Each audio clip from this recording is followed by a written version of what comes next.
Во областа во источна Украина, каде што пред една година се сруши малезискиот авион, се правеа подготовки за годишнината.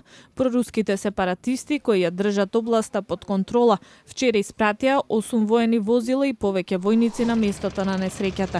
Тие го подготвија местото за одбележување на годишнината од авионската несреќа. Истрагата на холандските истражители се уште само извештај, но сугерира во нацрт заклучоците дека сепаратистите се виновници за соборување на авионот. Во несреќата загинаа 298 луѓе.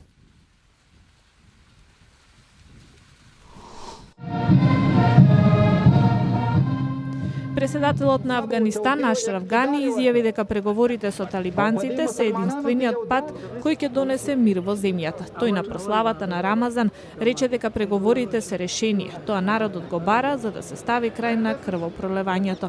Тој исто така му заблагодари на духовниот лидер на талибанците кој го призна преговарачкиот процес. Афганистанските власти и талибанците на 7 јули одржаа разговори во соседен Пакистан.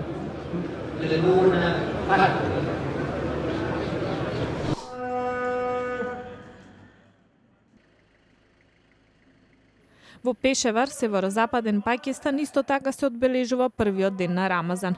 Почетокот на празнувањето се пресметува според појавувањето на младата месечина. Во другите делови на Пакистан, Рамазан се слави ден подоцна, откако комитетите ќе објават за младата месечина.